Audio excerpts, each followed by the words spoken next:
Sekjen PDIP Hasto Kristianto memprotes penyitaan ponselnya oleh penyidik KPK usai diperiksa terkait Harun Masiku. Hasto menyebut penyitaan ponsel miliknya tidak sesuai prosedur.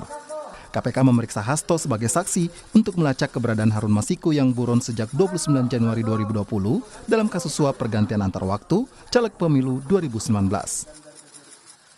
Karena di tengah-tengah itu kemudian staf saya yang namanya Kusnadi itu dipanggil katanya untuk bertemu dengan saya, tetapi kemudian tasnya dan handphonenya atas nama saya itu disita. Saya menyatakan keberatan atas penyitaan handphone tersebut. Ya karena segala sesuatunya harus didasarkan sesuai dengan hukum acara pidana. Karena ini sudah suatu bentuk tindakan yang pro justisia. Penasihat hukum Sekjen PDIP Hasto Kristianto, Patra M. Zen, menilai cara penyidik KPK menyita ponsel dan tas Hasto tidak sesuai prosedur karena mengambil dari ajudan Hasto. Patra menyebut akan mempertimbangkan upaya hukum atas penyitaan ponsel dan tas milik Hasto. Penyitaan harusnya diminta kepada yang bersangkutan dong, ya. Masa yang punya HPA, ya, nggak diminta dari yang langsung, gitu loh. Ya, padahal sekarang ini Pak Hasto datang secara kooperatif, datang sebagai warga negara yang patuh, datang sebagai sekjen PDI Perjuangan yang menghormati proses hukum. Tapi dibeginikan, apalagi orang biasa, apalagi orang yang mungkin tidak punya jabatan, begitu loh. Apakah akan mengajukan pra-peradilan? Nanti kita pikirkan, tim kuasa akan Selain HP yang Dalam salinan putusan pengadilan tipikor, nama Hasto disebut sebagai Sekjen PDIP yang menugaskan Doni Tri Istiqomah selaku tim hukum PDIP untuk mengajukan surat permohonan ke KPU RI terkait pergantian antar waktu caleg pemilu Dapil Sumsel 1 menggantikan Nasaruddin Kiemas yang meninggal dunia.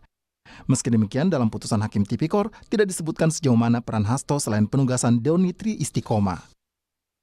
Caleg PDIP Pemilu 2019 Harun Masiku menjadi buron KPK karena diduga menyuap Komisioner KPU RI saat itu, Wahyu Setiawan, $57.350 Singapura atau saat itu setara 600 juta rupiah.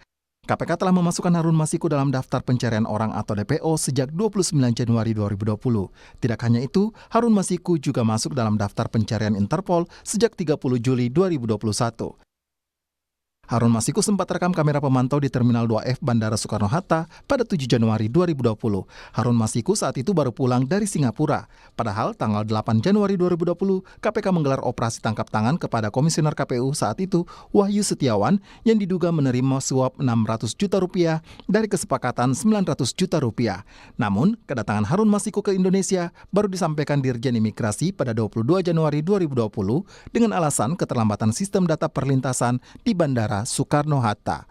Tim Liputan, Kompas TV. Buron KPK 4,5 tahun Harun Masiku belum ditangkap dan yang terbaru KPK hari ini menyita tas dan ponsel milik Sekjen PDIP Hasto Kristianto. Lalu bagaimana respons PDIP atas pemeriksaan Hasto dan bagaimana kajian hukum atas penyitaan yang dilakukan KPK? Kami bahas bersama politisi PDIP, Seno Bagaskoro, bergabung juga peneliti Pusat Kajian Hukum atau PUKAT UGM, Zainur Rahman. Selamat malam, Mas Seno, Mas Zainur. Selamat malam, Mbak Friska dan Mas Seno. Malam, Mbak Zainur. Malam, saya ke Mas Seno dulu. Tadi handphonenya Mas Hasto disita dan Mas Hasto bilang bahwa keberatan, begitu pula dengan kuasa hukumnya. PDIP bagaimana menyikapinya? Ya tentu hari ini apa yang dilakukan oleh Sekjen PDI Perjuangan, Pak Hasto Kristianto, adalah upaya untuk memberikan pendidikan politik kepada seluruh warga negara Indonesia yang menunjukkan bahwa kita adalah negara hukum. Artinya seluruh warga negara saat ada prosedur hukum yang harus dilakukan, maka harus taat untuk mengikuti itu. Pak Hasto sudah menjalani proses ini dan minggu lalu pun sebenarnya sudah melakukan juga apa yang dilakukan oleh Pak Hasto sebagai upaya untuk menunjukkan ketaatan pada hukum dengan hadir di pemeriksaan di Polda Metro Jaya. Jadi ini momentumnya, timingnya memang sangat berdekatan. Kita melihat bahwa ada momentum yang sangat dekat antara panggilan dari Polda dan panggilan KPK. Dan kedua-duanya dijawab oleh Sekjen PDI Perjuangan Mas Hasto dengan menghadiri secara langsung tanpa mewakilkan melalui kuasa hukum. Hal ini saja bagi kami adalah satu bentuk bahwa kami patuh hukum, taat hukum, dan patuh pada prosedur yang berlangsung. Maka pada saat terjadi penyitaan HP yang dilakukan oleh kawan-kawan penegak hukum, maka ini juga harusnya melalui prosedur hukum yang tepat. Dan tadi Sekjen PDI Perjuangan beserta tim hukum menyatakan keberatan karena harusnya bukan begitu, bukan mengambil dari ajudan yang mendampingi di luar. Bahkan tadi kalau berdasarkan apa yang disampaikan oleh Mas Hasto, di dalam penyidikan itu atau pemeriksaan itu Mas Hasto dibiarkan sendirian selama lebih dari 2,5 jam di dalam ruangan, dan baru face to face dengan petugas KPK itu selama 1,5 jam. Sisanya ditinggal sendirian di dalam ruangan yang sangat dingin. Sehingga prosedur itu apapun yang terjadi tadi kami hargai, tetapi sebaliknya kami juga mengharapkan ada prosedur hukum yang dilakukan dengan baik oleh kawan-kawan penegak hukum. Karena kami juga dalam posisi kami ingin memberikan situasi yang clear apa yang terjadi di dalam kasus yang sudah terjadi yang lalu itu, bagaimana seluruh yang terlibat di dalam proses hukum dugaan dari kasus Harun Masiku semuanya sudah menjalani proses hukum, ada yang sudah menjalani masa tahanan, dan lalu kemudian tiba-tiba mendekati pilkada hari ini kasusnya dibuka lagi dan disangkut pautkan lagi dengan Mas Hasto, yang otomatis dengan PDI Perjuangan sebagai partai peserta pemilu. Jadi kami apapun itu, kami tetap akan menjalani dengan baik, dan kami menunjukkan tidak mangkir, tidak kemudian menghindar, tidak mewakilkan, tapi hadir secara langsung dengan gentle, dengan gagah. Saya rasa itu yang hari ini kami bisa sampaikan. Mas Zainur, kalau lihat dari yang terakhir ini ada penyitaan ponsel diprotes oleh pihak Mas Hasto, statusnya masih saksi. Lalu penyitaannya lewat ajudan. Betulkah ada disprosedural kalau menurut Anda, Mas Zainur, kalau dari sisi hukum acara? Ya, di dalam KUHP memang tidak dijelaskan ya, barang itu bisa disita dari siapa. Nah, barang apa sih yang bisa disita oleh penyidik? Tentu adalah barang hasil kejahatan yang digunakan untuk melakukan kejahatan atau yang memiliki hubungan langsung dengan tindak pidana atau kejahatan.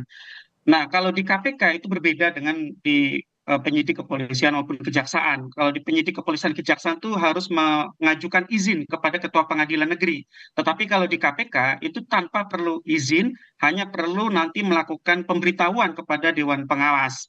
Jadi memang soal apakah ini prosedural atau tidak prosedural, silakan bagi saksi untuk dapat menggunakan upaya hukum. Kalau memang dirasa itu melanggar KUHP, boleh melakukan pra-peradilan ke Pengadilan Negeri Jakarta Selatan. Tetapi saya melihat memang di dalam Undang-Undang KPK maupun di dalam KUHP itu tidak dijelaskan dari siapa sih sebuah barang, sebuah benda itu dapat dilakukan penyitaan. Nah, tetapi saya justru tadi kita tarik dengan apa yang disampaikan oleh Mas Seno, bahwa dari sisi timing ini cukup menarik gitu ya. Ada 2 pemeriksaan penyidik, yaitu penyidik di kepolisian dan penyidik KPK berdekatan terhadap seorang sekjen PDIP. Tapi saya juga punya pandangan yang berbeda gitu ya. Kenapa? Karena justru ini juga menjadi pertanyaan. Kenapa kasus yang bermula dari tahun 2020 baru tahun 2024 ini dilakukan pendalaman secara saya melihatnya lebih serius oleh penyidik KPK. Kenapa saya katakan pendalaman lebih serius? Karena diikuti dengan penyitaan. Kalau di pemeriksaan di 2020 itu tidak ada penyitaan. Nah, kalau KPK melakukan penyitaan berarti penyidik itu memiliki dugaan bahwa benda yang disita itu memiliki hubungan langsung dengan tindak pidana. Apakah misalnya komunikasi di dalamnya yang kemudian ingin diketahui oleh penyidik atau seperti apa. Jadi dari sisi timing ini juga menjadi menarik gitu ya. Kalau orang membicarakan soal timing kan kemudian bisa liar kemana saja. Mungkin orang bisa berpendapat ya karena dulu masih di dalam kekuasaan, sekarang tidak di dalam kekuasaan lagi sehingga protektornya menjadi hilang. Tetapi saya pikir itu semua tidak akan menjadi masalah kalau KPK sejak awal itu bisa profesional dalam melakukan penyidikan perkara ini. Kenapa? Karena memang di dalam pengungkapan perkara ini banyak sekali problem Misalnya ketika ada dugaan obstruction of justice di dalam pengejaran Harun Masiku. Harun Masiku diduga bertemu dengan seseorang di sebuah institusi penegak hukum, tetapi kemudian ketika dilakukan pengejaran oleh KPK, justru yang mengejar ini yang dilakukan penahanan oleh orang-orang yang seharusnya tidak melakukan itu.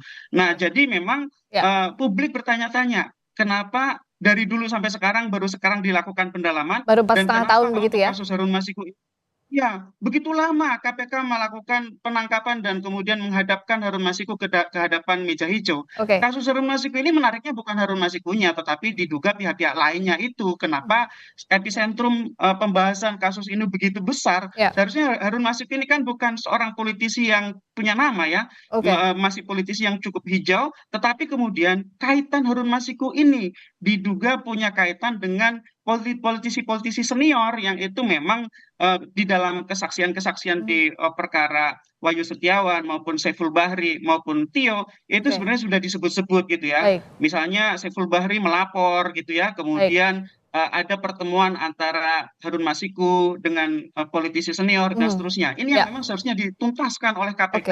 Dan sekali lagi, kalau KPK itu bisa independen, tidak main politik, maka publik akan percaya. Tidak seperti sekarang, baik. kemudian bebas untuk liar punya pemikiran sendiri, Mbak Friska. Ya, oke. Jadi harus profesional penyidik KPK. Singkat saja Mas Seno, apa upaya hukum yang akan dilakukan berikutnya? Sudah ada komunikasi dengan Mas Hasto?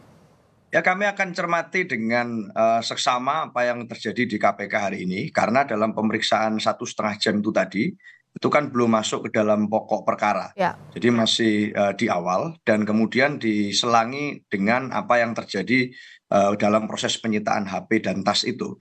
Jadi kami masih akan mencermati, tetapi kalau kemudian perlu dilakukan upaya hukum untuk menyatakan protes secara tegas, tentu kami akan berproses. Intinya kami percaya pada mekanisme hukum yang terjadi di negeri ini. Apapun kami tidak akan menggunakan cara-cara inkonstitusional, tapi dengan cara-cara yang disediakan melalui prosedur hukum sebagai bukti bahwa kami taat dan kami ingin menunjukkan bahwa kami siap dan keterangan pada publik agar ini kasus cepat selesai. Artinya jangan dikait-kaitkan terus antara kasus Harun Masiku ini dengan PDI Perjuangan. Setiap kali mendekati momentum penting, mau ada pemilu, pada saat kami kritis dengan berbagai kebijakan, lalu kemudian selalu kasus ini dikait-kaitkan. Dengan apa yang terjadi di KPK belakangan ini dan Mas Hasto menunjukkan hadir secara langsung, kami harap kemudian kasus ini bisa segera clear dan tidak lagi dikaitkan dengan kami. Baik, kita akan cermati dan diharapkan profesional kerja penyidik KPK dalam mengungkap kasus ini. Terima kasih Mas Seno, politisi PDIP. Terima kasih Mas Zainur juga, peneliti Pusat Kajian Hukum PUKAD UGM.